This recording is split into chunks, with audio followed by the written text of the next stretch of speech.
Hi students, welcome back to commerce ಕಲಿಯೋಣ. ಇವತ್ತು ನಾವು ಒಂದು ವೆರಿ ಇಂಪಾರ್ಟೆಂಟ್ ಟಾಪಿಕ್ ಆದಂಥ ಬ್ಯಾಂಕ್ ರಿಕನ್ಸಿಲಿಯೇಷನ್ ಸ್ಟೇಟ್ಮೆಂಟ್ ನೋಡೋಣ. ಇದು ಎಕ್ಸಾಮ್ ಪಾಯಿಂಟ್ ಆಫ್ ವ್ಯೂ ಮತ್ತು ಪ್ರಾಕ್ಟಿಕಲ್ ಲೈಫಲ್ಲಿ ತುಂಬ ಯೂಸ್ಫುಲ್ ಆದಂಥ ಒಂದು ಟಾಪಿಕ್ ಆಗಿದೆ. ನಾವು first we will see what is the definition of a bank reconciliation statement. Bank reconciliation statement prepared to reconcile ಅಂತ ಹೇಳಿದ್ರೆ ಏನು, ಟ್ಯಾಲಿ ಮಾಡುವಂಥದ್ದು.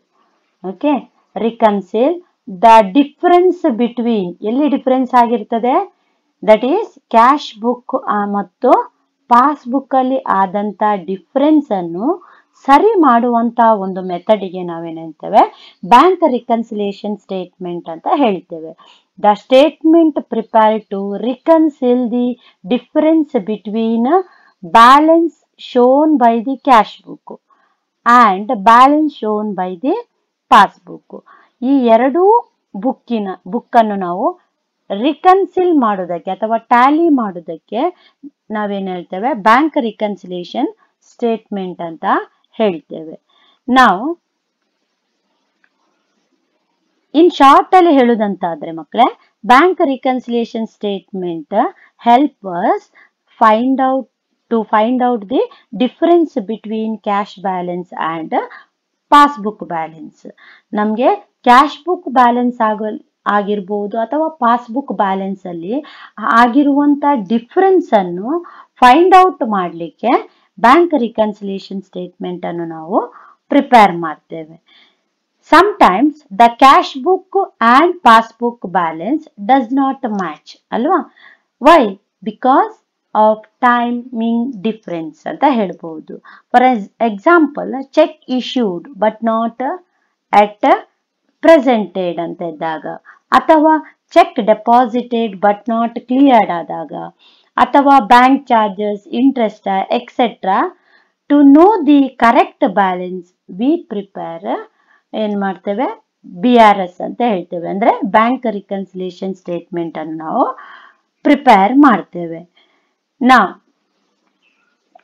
ಈ ಬ್ಯಾಂಕ್ ರಿಕನ್ಸಿಲಿಯೇಷನ್ ಸ್ಟೇಟ್ಮೆಂಟ್ ಅನ್ನು ಪ್ರಿಪೇರ್ ಮಾಡಲಿಕ್ಕೆ ಕೆಲವು ಬೇಸಿಕ್ ಸ್ಟೆಪ್ಸ್ ಗಳನ್ನ ನಿಮ್ಗೆ ಹೇಳಿಕೊಡ್ತಾ ಇದ್ದೇನೆ. ಫಸ್ಟ್ ಏನ್ ಮಾಡಬೇಕು, identify the cash book and passbook item. ಇದು ಕ್ಯಾಶ್ ಬುಕ್ಕಿಗೆ ರಿಲೇಟೆಡ್ ಆದದ್ದ ಅಥವಾ ಪಾಸ್ಬುಕ್ಕಿಗೆ ರಿಲೇಟೆಡ್ ಆದದ್ದ ಅಂತ ನೀವೇನ್ ಮಾಡಬೇಕು, ಫಸ್ಟ್ ಐಡೆಂಟಿಫೈ ಮಾಡಬೇಕು. ಅನಂತರ ಡಿಸೈಡ್ ಆಡ್ ಆರ್ ಲೆಸ್, ಇದನ್ನ ನಾವು ಪ್ಲಸ್ ಮಾಡ್ಬೇಕಾ ಮೈನಸ್ ಮಾಡ್ಬೇಕಾ ಅದು ಗೊತ್ತಿರಬೇಕು. ದೆನ್ ಯು ಪ್ರಿಪೇರ್, ನೀಟಾಗಿ ಏನ್ ಮಾಡಬೇಕು, ಬ್ಯಾಂಕ್ ರಿಕನ್ಸಿಲಿಯೇಷನ್ ಸ್ಟೇಟ್ಮೆಂಟ್ ಅನ್ನು ನೀವು ಫೈಂಡ್ ಔಟ್ ಮಾಡಬೇಕು. ಅಂಡ್ ಫೈಂಡ್ ದಿ ಬ್ಯಾಲೆನ್ಸ್ ಅಂದ್ರೆ ಏನು, ಕ್ಯಾಶ್ ಬುಕ್ ಅನ್ನು ಕೊಟ್ಟಿದ್ರೆ ಪಾಸ್ಬುಕ್ ಬ್ಯಾಲೆನ್ಸ್ ಮಾಡಬೇಕು, ಪಾಸ್ಬುಕ್ ಕೊಟ್ಟಿದ್ರೆ ಏನ್ ಮಾಡಬೇಕು, ಕ್ಯಾಶ್ ಬುಕ್ ಬ್ಯಾಲೆನ್ಸ್ ಅನ್ನು ಮಾಡುವಂಥದ್ದು. ನಾವು ವಾಟ್ ಈಸ್ ದ ಡಿಫರೆನ್ಸ್, ಏನ್ ಡಿಫರೆನ್ಸ್ ಇರ್ತದೆ ಅದು ನೀವು ನೋಡೋಣ. ಫಸ್ಟ್ ನಾವು ನೋಡೋಣ ಕ್ಯಾಶ್ ಬುಕ್ ಹೇಗಿರ್ತದೆ. ನಿಮ್ಗೆಲ್ಲ ಗೊತ್ತಿದೆ, ಕ್ಯಾಶ್ ಬುಕ್ ನಾವು ಹೀಗೆ ಮಾಡ್ತೇವೆ ಅಲ್ವಾ.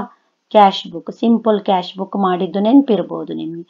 ಇಲ್ಲಿ ನಾವು ರಿಸೀಟ್ ಸೈಡ್ ಅಂತ ಹೇಳ್ತೇವೆ, ಡೆಬಿಟ್ ಅಲ್ಲಿರುವಂಥದ್ದು. ಇಲ್ಲಿ ಏನಾಗಿರ್ತದೆ, ಪೇಮೆಂಟ್ ಅಂತ ನಾವು ಬರೀತೇವೆ, ಬೈ ಪೇಮೆಂಟ್, ಬೈ ಅಲ್ವಾ ಪೇಮೆಂಟ್. ರಿಸೀಟ್ ಅಂತ ಹೇಳಿದ್ರೆ ಏನು, ನಮ್ಗೆ ದುಡ್ಡು ಬರುವುದು ಅಲ್ವಾ. ಪೇಮೆಂಟ್ ಅಂತ ಹೇಳಿದ್ರೆ ಏನು, ನಮ್ಮ ಕೈಯಿಂದ ದುಡ್ಡು ಹೋಗುವಂಥದ್ದು. ಅದೇ ಡೆಬಿಟ್ ಅಲ್ಲಿ ನಾವು ಬರ್ದ್ರೆ ಅದನ್ನ ನಾವೇನ್ ಮಾಡ್ತೇವೆ, ಪ್ಲಸ್ ಮಾಡ್ತೇವೆ.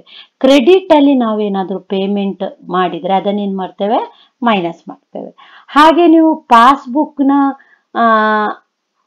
ಫಾರ್ಮೇಟ್ ನೀವು ನೆನ್ಪು ಮಾಡ್ಕೊಳ್ಬೇಕು. ನಿಮ್ಮ ಕೈಯಲ್ಲಿ ಒಂದು ಪಾಸ್ಬುಕ್ ಉಂಟು ಅಂತ ಎಣಿಸ್ಕೊಳ್ಳುವ, ನೀವು ಹೋಗಿ ಮನೆಗೆ ಹೋಗಿ ನೋಡಿ, ಆಗ ನಿಮ್ಗೆ ಗೊತ್ತಾಗ್ತದೆ ನಿಮ್ಮ ಪಾಸ್ಬುಕ್ ಯಾವ ಪಿಕ್ಚರ್ ಅಲ್ಲಿ ಕೊಟ್ಟಿದ್ದಾರೆ ಅಂತ.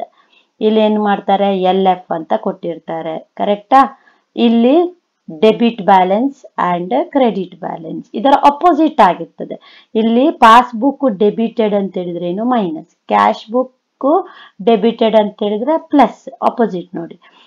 ಪಾಸ್ಬುಕ್ ಕ್ರೆಡಿಟೆಡ್ ಅಂತ ಹೇಳಿದ್ರೆ ಪ್ಲಸ್, ಹಾಗೆ ಕ್ಯಾಶ್ ಬುಕ್ ಕ್ರೆಡಿಟೆಡ್ ಅಂತ ಹೇಳಿದ್ರೆ ಏನುಂಟು, ಮೈನಸ್ ಉಂಟು.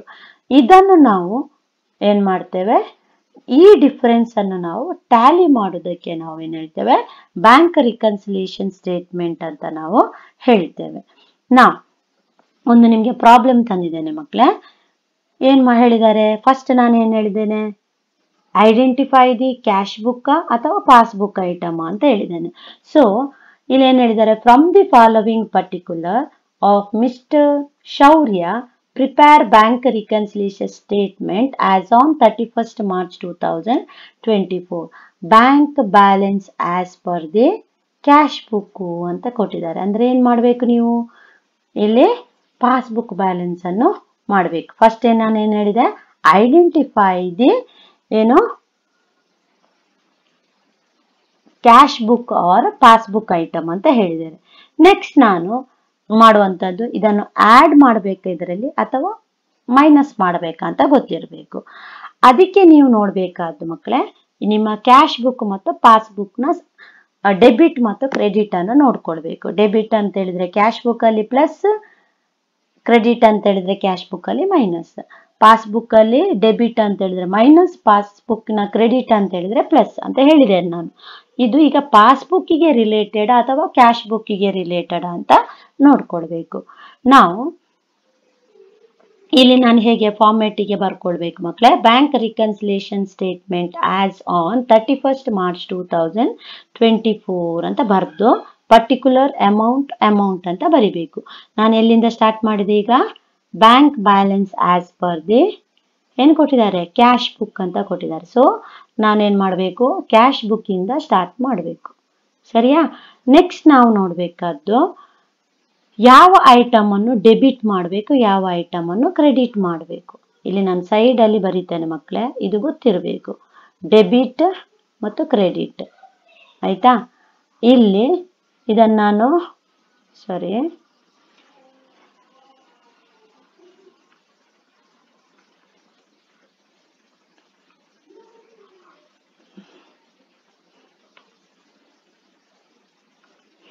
ಇಲ್ಲೇನ್ ಮಾಡ್ಬೇಕು, ನೀವು ಕ್ಯಾಶ್ ಬುಕ್ ಮತ್ತು ಪಾಸ್ಬುಕ್ ಅಂತ ನಾನು ಇಲ್ಲಿಂದ ಬರೀತೇನೆ. ಇದು ಕ್ಯಾಶ್ ಬುಕ್, ಇಲ್ಲಿ ಪಾಸ್ಬುಕ್. ಈಗ ಪ್ಲಸ್ ಮಾಡ್ಬೇಕಾ ಮೈನಸ್ ಮಾಡ್ಬೇಕಾ ಅಂತ ನೀವು ನೋಡ್ಕೊಳ್ಬೇಕು. ಚೆಕ್ ಇಶ್ಯೂ ಮಾಡುದು ಎಲ್ಲಿಂದ, ನಾವು ಕ್ಯಾಶ್ ಬುಕ್ ಇಂದ ಅಲ್ವಾ. ಈಗ ಫಸ್ಟ್ ಐಡೆಂಟಿಫೈ ಮಾಡಬೇಕು, ಇದು ಕ್ಯಾಶ್ ಬುಕ್ ನ ಐಟಮ್ ಪಾಸ್ಬುಕ್ ನ ಐಟಮ್ ಅಂತ. ಚೆಕ್ ಇಶ್ಯೂ ಮಾಡುವಂಥದ್ದು ನಾವು ಯಾವತ್ತು ಬ್ಯಾಂಕ್ ಅಲ್ಲಿರುವಂತ ಕ್ಯಾಶ್ ಬುಕ್ ಅಂತ ಎನ್ಸ್ಕೊಳ್ಬೇಕು. ಇದು ಪಾಸ್ಬುಕ್. ಆಯ್ತಾ? ಇದು ಎರಡೂ ಕೂಡ ಕಸ್ಟಮರ್ದೇ account, but we have passbook, then bank people are in their ಇದರಲ್ಲಿ ಅವ್ರೇನ್ ಮೇಂಟೈನ್ ಮಾಡ್ತಾರೆ, ಕ್ಯಾಶ್ ಬುಕ್ ಅಂತ ಮೇಂಟೈನ್ ಮಾಡ್ತಾರೆ. ಈಗ ಚೆಕ್ ಇಶ್ಯೂ ಅಂತ ಹೇಳಿದ್ರೆ ಒಂದು ಚೆಕ್ ಹೋಯ್ತು ಅಂತ ಅರ್ಥ ಅಲ್ವಾ. ಚೆಕ್ ಇಶ್ಯೂ ಅಂತ ಹೇಳಿದ್ರೆ ಹೋಗುವಂಥದ್ದು, ಡೆಪಾಸಿಟ್ ಅಂತ ಹೇಳಿದ್ರೆ ಮೈನಸ್ ಪ್ಲಸ್ ಆಗುವಂಥದ್ದು. ಈಗ ಚೆಕ್ ಇಶ್ಯೂ ಅಂತ ಹೇಳಿದ್ರೆ ಮೈನಸ್, ಡೆಪಾಸಿಟ್ ಅಂತ ಹೇಳಿದ್ರೆ ಏನಾಗ್ತದೆ, ಪ್ಲಸ್ ಆಗ್ತದೆ, ಚೆಕ್ ಬಂತು ಅಲ್ವಾ. ಚೆಕ್ ಇಶ್ಯೂಡ್ ಅಂತ ಹೇಳಿದ್ರೆ ಮೈನಸ್, ಇಲ್ಲೇನು ಆಗ್ತದೆ, ಆಗ ಪ್ಲಸ್ ಆಗ್ತದೆ. Dividend on share collected by the bank credited in passbook. ನೋಡ್ಕೊಳ್ಳಿ ಮಕ್ಕಳೇ, ಪಾಸ್ಬುಕ್ ನ ಕ್ರೆಡಿಟ್ ಸೈಡ್ ಅಂತ ಹೇಳಿದ್ದಾರೆ. ಅಂದ್ರೆ ಏನಾಯ್ತು, ಪ್ಲಸ್ ಆಯ್ತು. ಪಾಸ್ಬುಕ್ ಅಲ್ಲಿ ಪ್ಲಸ್ ಆದ್ರೆ ಕ್ಯಾಶ್ ಬುಕ್ ಅಲ್ಲಿ ಮೈನಸ್ ಅಂತ ಹೇಳ್ತೇವೆ. ಇದು ಬಿ, ಇದು ಸಿ. ಆಯ್ತಾ? ನೆಕ್ಸ್ಟ್ ಡಿ ಏನ್ ಮಾಡಿದ್ದಾರೆ, bank charges debited in passbook.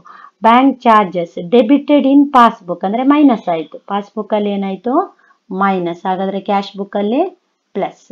Next E, cheque deposited into bank. Cheque deposit ಅಂತ ಹೇಳಿದ್ರೆ ಏನು ಬಂತು ಅಲ್ವಾ, ಆಗ ಪ್ಲಸ್ ಅಂತ ನೆನ್ಪಿಟ್ಕೊಳ್ಬೇಕು, ಇಲ್ಲಿ ಮೈನಸ್ ಆಯ್ತು. Interest credited in passbook. Interest ಏನಾಯ್ತು, credited. Cash book passbook. Interest credited in passbook only. Passbook ಅಲ್ಲಿ ಕ್ರೆಡಿಟ್ ಸೈಡ್ ಅಲ್ಲಿ ಮಾತ್ರ ಬರೆದಿದ್ದೇವೆ, ಅಂದ್ರೆ ಏನು, ಇಲ್ಲಿ ಪ್ಲಸ್ ಆಯ್ತು, ಇಲ್ಲಿ ಮೈನಸ್ ಆಯ್ತು. Insurance premium directly paid by the bank understanding the advice. ಏನ್ ಮಾಡ್ತೇವೆ, ಇನ್ಶೂರೆನ್ಸ್ ಪ್ರೀಮಿಯಂ ನಾವು ಬ್ಯಾಂಕಿಗೆ ಹೋಗಿ ಹೇಳಿರ್ತೇವೆ 30 ತಾರೀಕಿಗೆ ನೀವು ಇನ್ಶೂರೆನ್ಸ್ ಪ್ರೀಮಿಯಂ ಅನ್ನು ಕಟ್ ಮಾಡಬಹುದು ಅಂತ. ಆಗ ಬ್ಯಾಂಕಿನವರು ಅಗೇನ್ ಅಂಡ್ ಅಗೇನ್ ನಮ್ಮಲ್ಲಿ ಕೇಳುವುದಿಲ್ಲ ಅಲ್ವಾ. ಅವ್ರೇನ್ ಮಾಡ್ತಾರೆ, 30th ಆಟೋಮೆಟಿಕ್ ಆಗಿ ಏನ್ ಮಾಡ್ತಾರೆ, ಅವರ ಅಕೌಂಟಿನ ಕಸ್ಟಮರ್ ಅಕೌಂಟಿಂದ ಮೈನಸ್ ಮಾಡ್ತಾರೆ. ಸೊ ಏನ್ ಮಾಡ್ತೇವೆ, ಪಾಸ್ಬುಕ್ ಅಲ್ಲಿ ಮೈನಸ್ ಆಗ್ತದೆ, ಕ್ಯಾಶ್ ಬುಕ್ ಅಲ್ಲಿ ಪ್ಲಸ್ ಆಗ್ತದೆ. ಕರೆಕ್ಟಾ? ಈ ರೀತಿಯಾಗಿ ನಾವು ಮಾಡುವಂಥದ್ದು. ನೆಕ್ಸ್ಟ್ ವಿ ವಿಲ್ ಸಿ, ಈಗ ಕ್ಯಾಶ್ ಬುಕ್ ಅಂತ ಕೊಟ್ರೆ ಮಕ್ಕಳೇ ನೀವೇನ್ ಮಾಡಬೇಕು, ಪಾಸ್ಬುಕ್ ನ ಸಿಚುವೇಶನ್ ನೋಡ್ಕೊಳ್ಬೇಕು. ಇಲ್ಲಿ ಪಾಸ್ಬುಕ್ ಅಂತ ಕೊಟ್ರೆ ನೀವು ಕ್ಯಾಶ್ ಬುಕ್ ನ ಸಿಚುವೇಶನ್ ನೋಡ್ಬೇಕು. ಸೊ ನಾನಿಲ್ಲಿ ಕ್ಯಾಶ್ ಬುಕ್ ಅಂತ ಕೊಟ್ಟ ಕಾರಣ ಪಾಸ್ಬುಕ್ ನ ಸಿಚುವೇಶನ್ ಅನ್ನು ನಾನು ನೋಡ್ತೇನೆ. ಸೊ ಹಿಯರ್ ಎಂತ ಹೇಳಿದ್ದಾರೆ, ಎ ಯಾವುದೆಲ್ಲ ಪ್ಲಸ್ ಉಂಟು ಅದನ್ನು ಮಾತ್ರ ನಾನು ತಕೊಂಡಿದ್ದೇನೆ ಮಕ್ಕಳೇ. ನೋಡಿ, ಇದೊಂದು ಪ್ಲಸ್, ಇದೊಂದು ಪ್ಲಸ್, ಇದೊಂದು ಪ್ಲಸ್. ಫಸ್ಟ್ ಆಡ್ ಮಾಡ್ಕೊಳ್ಳುವ. ಬಿ ಇದ್ದು ಆಡ್ ಮಾಡಬೇಕು, ಅಂದ್ರೆ cheque issued but not presented for the payment, plus ಮಾಡಿದೆ. ಇನ್ನೊಂದು ಯಾವ್ದು ಹೇಳಿದ್ದಾರೆ, ಸಿ ಹೇಳಿದ್ದಾರೆ ನೋಡಿ, dividend collected by the bank, ಅದನ್ನು ಕೂಡ ನಾನು ಪ್ಲಸ್ ಮಾಡಿದ್ದೇನೆ. ಇನ್ನೊಂದು ಹೇಳಿದ್ದಾರೆ ಮಕ್ಕಳೇ, ಯಾವುದು ನೋಡ್ಕೊಳ್ಳಿ, ಇಲ್ಲಿ ಎಫ್ ಹೇಳಿದ್ದಾರೆ. ಎಫ್ ಏನಾಗಿದ್ದಾರೆ, interest credited in the passbook ಅಂತ ಹೇಳಿದ್ದಾರೆ. ಎಫ್ ಅನ್ನು ಕೂಡ ನಾನು ಏನ್ ಮಾಡಿದ್ದೇನೆ, ಆಡ್ ಮಾಡಿದ್ದೇನೆ. ಸೊ ಮೇಕ್ ದೀಸ್ 3 ಐಟಮ್ ಇದು ಟೋಟಲ್ ಇಲ್ಲಿ. ಅನಂತರ ಏನ್ ಮಾಡಬೇಕು, ಈ ಟೋಟಲ್ ಅನ್ನು ಇಲ್ಲಿ ಬರಿಬೇಕು. ನಾವು ಮೇನ್ ಟೋಟಲ್ಗೆ ಈ ಬಂದಂತ ಟೋಟಲ್ ಅನ್ನು ಆಡ್ ಮಾಡಿದಾಗ 64,500 ಬಂತು. Then all the minus item ಅನ್ನು ಬರೆಯುವ. ಯಾವುದೆಲ್ಲ ಮೈನಸ್ ನೋಡ್ಕೊಳ್ಳಿ, ಇಲ್ಲಿ ಡಿ ಮೈನಸ್ ಮಾಡಬೇಕು, ಆ್ಯಂಡ್ ಇ ಮೈನಸ್ ಮಾಡಬೇಕು, ಆ್ಯಂಡ್ ಜಿ ಮೈನಸ್ ಮಾಡಬೇಕು. ಸೇಮ್ ಸೆಂಟೆನ್ಸ್ ಅನ್ನು ನೀವು ಇಲ್ಲಿ ಬರಿಬೇಕು ಮಕ್ಕಳೇ, ಏನ್ ಚೇಂಜಸ್ ಇಲ್ಲ. Bank charges debited in passbook, cheque deposited into bank but not collected by the bank, ಏನು ಅಲ್ಲಿ ಕೊಟ್ಟಿದ್ದಾರೆ ಅದನ್ನು ಮಾತ್ರ ಬರೆಯುವಂಥದ್ದು, full sentence. Insurance premium paid directly by the bank understanding the advice. ಈ 3 ಐಟಮ್ ಅನ್ನು ಟೋಟಲ್ ಮಾಡಿ ಈ ಕಡೆ ಬರೀರಿ, ಮತ್ತೆ ಇದನ್ನು ಮೈನಸ್ ಮಾಡಬೇಕು. 64,500 ಇಂದ 6,400 ಮೈನಸ್ ಮಾಡಿದ್ರೆ 58,100 ಬರ್ತದೆ. So bank balance as per the passbook ಅಂತ ಬರೆಯುವಂಥದ್ದು. ಈ ರೀತಿಯಾಗಿ bank balance as per cash book ಕೊಟ್ಟಾಗ ಪಾಸ್ಬುಕ್ ಅನ್ನು ನಾವು ಫೈಂಡ್ ಔಟ್ ಮಾಡ್ತೇವೆ. Next most of the student ಮಾಡುವಂತ ಒಂದು ಕನ್ಫ್ಯೂಷನ್ ಅಂತ ಹೇಳಿದ್ರೆ ಡೆಪಾಸಿಟೆಡ್ ಮತ್ತು ಇಶ್ಯೂ ಕೊಟ್ಟಾಗ. ಡೆಪಾಸಿಟೆಡ್ ಅಂತ ಹೇಳಿದ್ರೆ ಮಕ್ಕಳೇ ಮನಿ ಈಸ್ ಕಮಿಂಗ್ ಇನ್, ನಮ್ಗೆ ಬರುವಂಥದ್ದು ಅಲ್ವಾ. ಹಾಗೆ ಇಶ್ಯೂಡ್ ಅಂತ ಹೇಳಿದಾಗ ಮನಿ ಈಸ್ ಗೋಯಿಂಗ್, ಆಗ ಕ್ಯಾಶ್ ಹೋಯಿತು, ಆಗ ಕ್ಯಾಶ್ ಬುಕ್ ಅಲ್ಲಿ ಮೈನಸ್ ಮಾಡ್ತೇವೆ. ಡೆಪಾಸಿಟ್ ಅಂತ ಹೇಳಿದ್ರೆ ಕ್ಯಾಶ್ ಬಂತು ಕ್ಯಾಶ್ ಬುಕ್ಗೆ, ಅದರಿಂದಾಗಿ ಏನ್ ಮಾಡ್ತೇವೆ ನಾವು, ಪ್ಲಸ್ ಮಾಡ್ತೇವೆ. ಇದು ನೀವು ನೆನಪಲ್ಲಿ ಇಟ್ಕೊಳ್ಬೇಕಂತ ಆದಂತ ಒಂದು ಐಟಮ್ಸ್. ನಾವು ನೆಕ್ಸ್ಟ್ ನಾನೇನು ಹೇಳ್ತೇನೆ, ಇನ್ನೊಂದು ಪ್ರಾಬ್ಲಮ್ ನಿಮಗೆ ತಂದಿದ್ದೇನೆ ಮಕ್ಕಳೇ. Bank balance as per the passbook ಕೊಟ್ಟಾಗ ಹೇಗೆ ಮಾಡಬೇಕು, ಸೇಮ್ ಆಸ್ ಇಟ್ ಈಸ್ ಆಗ ನಾವು ಮಾಡಿದೇವಲ್ಲ ಅದರಾಗೇ ಮಾಡುವಂಥದ್ದು. ಬಟ್ ಹಿಯರ್ ನಾನಿಲ್ಲಿ ಏನು ಕ್ಯಾಶ್ ಬುಕ್ ಮತ್ತು ಪಾಸ್ಬುಕ್ ಅಂತ ಕೊಟ್ಟಿದ್ದಾರೆ ಅಂತ ನೆನೆಸ್ಕೋ, ಇಲ್ಲಿ ಮಾಡ್ತೇನೆ ಕ್ಯಾಶ್ ಬುಕ್ ಮತ್ತು ಪಾಸ್ಬುಕ್. ಇಲ್ಲಿ ಪಾಸ್ಬುಕ್ ಇಂದ ಕೊಟ್ಟಿದ್ದಾರೆ ಅಂತ ಹೇಳಿದ್ರೆ ಏನು ಮಾಡ್ತೇವೆ ನಾವು, ಕ್ಯಾಶ್ ಬುಕ್ ಸಿಚುವೇಶನ್ ಅನ್ನು ನೋಡಬೇಕು. ಎಂಡಿಗೆ ಬರೆಯುವಾಗ ಪ್ಲಸ್ ಮೈನಸ್ ಎಲ್ಲಿ ಬರಿಬೇಕು, ಯಾವ ಸಿಚುವೇಶನ್ ನೋಡ್ಕೊಂಡು ಬರಿಬೇಕು, ದಟ್ ಈಸ್ ಕ್ಯಾಶ್ ಬುಕ್. ನಾವು cheque issued but not presented for the payment, ಹಾಗೆ ಚೆಕ್ ಇಶ್ಯೂ ಅಂತ ಹೇಳಿದ್ರೆ ಏನು, ಕ್ಯಾಶ್ ಹೋಯ್ತು ಅಲ್ವಾ, ಕ್ಯಾಶ್ ಬುಕ್ ಅಲ್ಲಿ ಮೈನಸ್, ಪಾಸ್ಬುಕ್ ಅಲ್ಲಿ plus. Cheque paid into bank, ಬ್ಯಾಂಕಿಗೆ ಚೆಕ್ ಅನ್ನು ಪೇ ಮಾಡಿದ್ದಾರೆ, ಹಾಗೇನಾಯ್ತು ಕ್ಯಾಶ್ ಬುಕ್ಕಿಗೆ paid into bank, deposit into bank ಅಂತದ್ದೆಲ್ಲ ಕೇಳಿದ್ರೆ ಪ್ಲಸ್ ಆಗುದು. ಕ್ಯಾಶ್ ಬುಕ್ ಪ್ಲಸ್ ಆಯ್ತು, ಇಲ್ಲಿ ಮೈನಸ್ ಆಯ್ತು. Interest on investment appeared only in passbook ಅಂತ ಹೇಳಿದ್ರೆ ಇಂಟ್ರೆಸ್ಟ್ ಆನ್ ಇನ್ವೆಸ್ಟ್ಮೆಂಟ್ ಏನಾಯ್ತದು, ಇನ್ಕಮ್ ಅಲ್ವಾ, ಅದು ಬಂತು ಅಂತಾದ್ರೆ ಕ್ರೆಡಿಟೆಡ್ ಅಂತ ಅರ್ಥ ನಮ್ಮದು ಅಲ್ವಾ. Interest on investment appeared only in passbook ಅಂತ ಹೇಳಿದ್ದಾರೆ. ಪಾಸ್ಬುಕ್ ಅಲ್ಲಿ ಮಾತ್ರ ಬರ್ದಿದೆ, ಪಾಸ್ಬುಕ್ ಅಲ್ಲಿ ಉಂಟು, ಹಾಗಾದ್ರೆ ಪಾಸ್ಬುಕ್ ಅಲ್ಲಿ ಅಮೌಂಟ್ ಉಂಟು, ಪ್ಲಸ್ ಉಂಟು. ಕ್ಯಾಶ್ ಬುಕ್ ಅಲ್ಲಿ ಏನ್ ಮಾಡಬೇಕು, ಮೈನಸ್ ಮಾಡಬೇಕು. Direct deposited into bank by A customer, direct deposited into bank by A customer ಅಂತ ಹೇಳಿದ್ದಾರೆ. ಅಂದ್ರೆ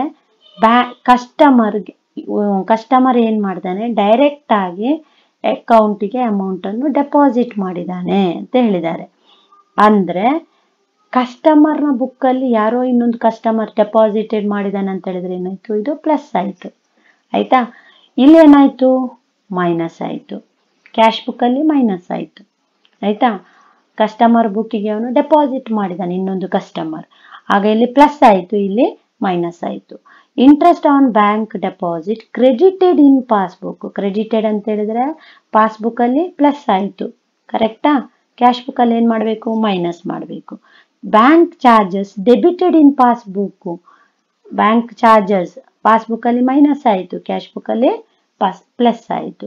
ಇದು ನೋಡ್ಕೊಳ್ಬೇಕು ಮಕ್ಕಳೇ. ಇಲ್ಲಿ ಪಾಸ್ಬುಕ್ ಕೊಟ್ಟ ಕಾರಣ ನೀವು ನೋಡಬೇಕಾದ್ದು ಕ್ಯಾಶ್ ಬುಕ್. ಆಯಿತಾ, ಆ ರೀತಿಯಾಗಿ ಸಿಂಪಲ್ ಆಗಿ ನಿಮಗೆ ಹೇಳ್ತಾ ಇದ್ದೇನೆ.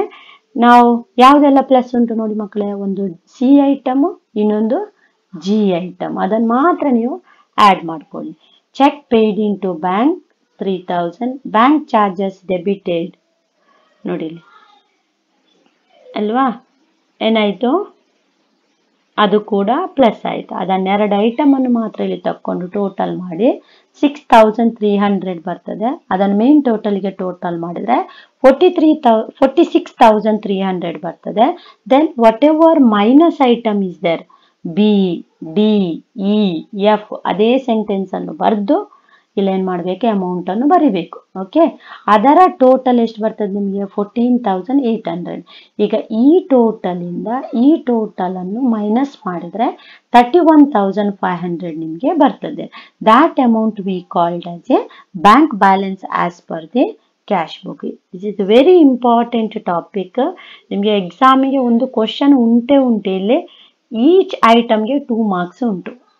ಆಯಿತಾ, ಅದರಿಂದಾಗಿ ಒಂದು ಐಟಮ್ಸ್ ನೀವು ಕರೆಕ್ಟ್ ಬರೆದ್ರೂ ಕೂಡ ನಿಮಗೆ 2 ಮಾರ್ಕ್ಸ್ ಸಿಗ್ತದೆ. ಇದನ್ನು ಸ್ಕಿಪ್ ಮಾಡಬೇಡಿ ಮಕ್ಕಳೇ, ಈಸಿಯಾಗಿ ಉಂಟು. ಇದರಲ್ಲಿ ನಿಮಗೆ ಅನ್ಫೇವರೇಬಲ್ ಪ್ರಾಬ್ಲಮ್ಸ್ ಕೂಡ ಉಂಟು. ಅದು ನೆಕ್ಸ್ಟ್ನ ವಿಡಿಯೋದಲ್ಲಿ ನಾನು ನಿಮಗೆ ಹೇಗೆ ಮಾಡೋದಂತ ಹೇಳಿಕೊಡ್ತೇನೆ. ಇದು ಫೇವರೇಬಲ್ ಬ್ಯಾಲೆನ್ಸ್ ಅಂತ ಹೇಳ್ತೇವೆ. ಅಂದರೆ ಇಲ್ಲಿ ನಾವು ಫಸ್ಟ್ ರಿಮೆಂಬರ್ ಮಾಡ್ಕೊಳ್ಬೇಕು ಮಕ್ಕಳೇ, identifying the which balance is given. ನಾನು ಹೇಳಿದೆ ಕ್ಯಾಶ್ ಬುಕ್ ಕೊಟ್ಟರೆ ಪಾಸ್ಬುಕ್ ಮಾಡಬೇಕು, ಪಾಸ್ಬುಕ್ ಕೊಟ್ಟರೆ ಕ್ಯಾಶ್ ಬುಕ್ ಮಾಡಬೇಕು. Understand the direction of effect. ಅಂದರೆ ಏನು, ಕ್ಯಾಶ್ ಬುಕ್ಕಲ್ಲಿ ಯಾವ್ದು ಆ್ಯಡ್ ಮಾಡಬೇಕು, ಪಾಸ್ಬುಕ್ಕಲ್ಲಿ ಯಾವ್ದು ಆ್ಯಡ್ ಮಾಡಬೇಕು, ಅದು ನಿಮಗೆ ಗೊತ್ತಿರಬೇಕು. Always right the heading. ಹೆಚ್ಚಿನ ವಿದ್ಯಾರ್ಥಿಗಳು ಇದನ್ನೆಲ್ಲ ಮಾಡ್ತೀರಿ ಮಕ್ಕಳೇ. Main bank reconciliation statement as on ಅಂತ ಬರೆಯುವಂಥ ಒಂದು ಸ್ಟೇಟ್ಮೆಂಟನ್ನೇ ನೀವು ಬರೆಯುವುದಿಲ್ಲ, ಇದೆಲ್ಲ ಬರೆದಿರ್ತೀರಿ. ಮೇನ್ ಮಿಸ್ಟೇಕ್ ಮಾಡೋದು ಇದು. ಹೇಗೆ ಅಂತ ನಾವು ಮಾರ್ಕ್ ಕೊಡ್ಲಿಕ್ಕಾಗ್ತದೆ, ಯಾವ ಸ್ಟೇಟ್ಮೆಂಟ್ ಅಂತ ಗೊತ್ತಿರೋದಿಲ್ಲ ಅಲ್ವಾ. ಅದಕ್ಕೆ ಅದನ್ನು ನೀವು ಮಿಸ್ ಮಾಡಬಾರ್ದು. ಹಾಗೆ start with the correct side. ಅಂದರೆ ಏನು, ನೀವು ಇಲ್ಲಿ ಕೊಟ್ಟಿರ್ತೀರಿ ನೋಡಿ, ನಾನು ಹೇಳಿದೆ ಕ್ಯಾಶ್ ಬ್ಯಾಲೆನ್ಸ್ ಬುಕ್ಕು ಪಾಸ್ಬುಕ್ ಅಂತ, ಯಾವ ಸೈಡಲ್ಲಿ ಉಂಟು ಅಂತ ಗೊತ್ತಿರಬೇಕು. ಅಂದರೆ ಫೇವರೇಬಲ್ ಅನ್ಫೇವರ್. ಈಗ ಪಾಸ್ಬುಕ್ ಇಲ್ಲಿ ಕೊಟ್ಟಾಗ ನಾವೇನು, ಪಾಸ್ಬುಕ್ ಯಾವತ್ತು ಕ್ರೆಡಿಟ್ ಬ್ಯಾಲೆನ್ಸ್ ಆಗಿದೆ, ಕ್ಯಾಶ್ ಬುಕ್ ಯಾವತ್ತು ಡೆಬಿಟ್ ಬ್ಯಾಲೆನ್ಸ್. ಅಂಥದ್ದೇನಾದರೂ ಇದ್ರೆ ಅದನ್ನು ಫೇವರೇಬಲ್ ಅಂತ ಹೇಳ್ತೇವೆ. ಅಪೋಸಿಟ್ ಸೈಡ್ ಕೊಟ್ಟರೆ ಕ್ಯಾಶ್ ಬುಕ್ಕನ್ನು ಕ್ರೆಡಿಟ್ ಕೊಡ್ತಾರೆ, ಪಾಸ್ಬುಕ್ಕನ್ನು ಡೆಬಿಟ್ ಕೊಟ್ಟರೆ ಆಗ ಅನ್ಫೇವರೇಬಲ್ ಬ್ಯಾಲೆನ್ಸ್ ಅಂತ ನಾವು ಹೇಳ್ತೇವೆ. ಈ ರೀತಿಯಾಗಿ ನಾವೇನು ಮಾಡ್ತೇವೆ ಮಕ್ಕಳೇ, ಬ್ಯಾಂಕ್ ರಿಕನ್ಸಿಲೇಷನ್ ಸ್ಟೇಟ್ಮೆಂಟನ್ನು ಪ್ರಿಪೇರ್ ಮಾಡ್ತೇವೆ. ನಿಮ್ಗೇನಾದರೂ ಡೌಟ್ಸ್ ಇದ್ದಲ್ಲಿ ನನಗೆ ಕಮೆಂಟ್ನ ಮುಖಾಂತರ ನೀವೇನು ಮಾಡ್ಬೋದು, ನಿಮ್ಮ ಡೌಟ್ಸನ್ನು ಕ್ಲಿಯರ್ ಮಾಡಿಕೊಳ್ಬೇಕು. ಹಾಗೆ ಇನ್ನೂ ನಿಮಗೆ ಡೀಟೇಲ್ ಆಗಿ ಈ ಟಾಪಿಕ್ಸ್ ನಿಮಗೆ ಬೇಕು ಅಂತಿದ್ರೆ ಮಕ್ಕಳೇ, ನೀವು ದಯವಿಟ್ಟು ಕಮೆಂಟ್ ಸೆಕ್ಷನಲ್ಲಿ ನಿಮ್ಮ ಫೀಡ್ಬ್ಯಾಕನ್ನು ಹಾಕಿ. ಏನಾದರೂ ಡೌಟ್ಸು ಅಥವಾ ಏನಾದರೂ ಕ್ಲಾರಿಫಿಕೇಷನ್ ಇದ್ದರೆ ನಾನು ಅದನ್ನು ಕ್ಲಾರಿಫೈ ಮಾಡ್ತೇನೆ. ಸೊ ಹಾಗೆ ನನ್ನ ಈ ವಿಡಿಯೋವನ್ನು ಯಾರೆಲ್ಲ ನೋಡ್ತಾ ಇದ್ದೀರಿ ಮಕ್ಕಳೇ, ಇದನ್ನು ಹೆಚ್ಚು ಹೆಚ್ಚು ನಿಮ್ಮ ಫ್ರೆಂಡ್ಸ್ಗಳಿಗೆ ಶೇರ್ ಮಾಡಲಿಕ್ಕೆ ಮರಿಬೇಡಿ. ಹಾಗೆ ಲೈಕ್, ಸಬ್ಸ್ಕ್ರೈಬ್ ಕೂಡ ಮಾಡೋದನ್ನು ಮರಿಬೇಡಿ ಮಕ್ಕಳೇ. Thank you one and all.